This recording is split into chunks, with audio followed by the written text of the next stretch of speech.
हवेली का आखिरी चिराग शहर से मिलो दूर एक पुरानी और वेरा हवेली खड़ती थी जिसे लोग काला महल कहते थे। लोग कहते थे कि सूरज ढलने के बाद जो भी उस हवेली में गया वो कभी वापस नहीं आया। आर्यन, जो एक एडवेंचरस व्लॉगर था, इसने फैसला किया कि वो इस रात से पर्दा उठाएगा।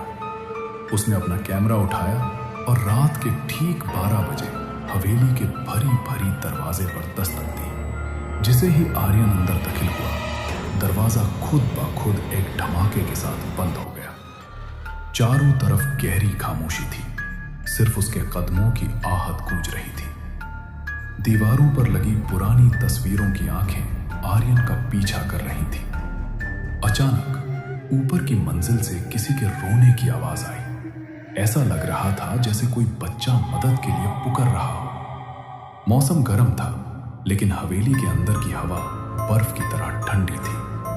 आर्यन जब सीढ़ियां चढ़कर ऊपर गया तो उसने देखा कि कॉरिडोर के आखिर में एक कमरा खुला है जहां से हल्की सी रोशनी आ रही है।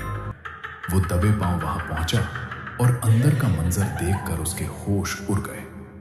एक बूढ़ी औरत जिसके बाल सफेद और बिखरे हुए थे, कुर्सी पर बैठी एक चिराग जला रही थी।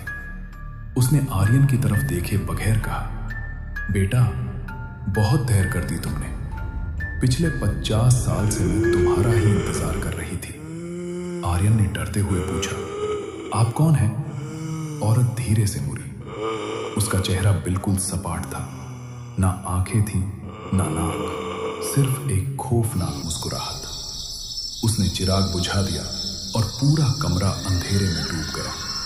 आर्यन ने भागने की कोशिश की, लेकिन उसके पांव जमीन से चिपक गए थे।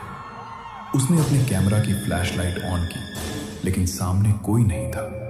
सिर्फ दीवार पर खून से लिखा था, अब तुम इस हवेली का हिस्सा हो। अगली सुबह लोगों को हवेली के बाहर आर्यन का कैमरा मिला। जब उन्होंने वीडियो देखी तो उसमें आर्यन अकेला नहीं था। उसके पीछे तसीन साए खड़े उसे देखकर मुस्कुरा रहे थे। नेक्स्ट पार्ट के लिए लाइक करें, फॉलो करें, शेयर करें।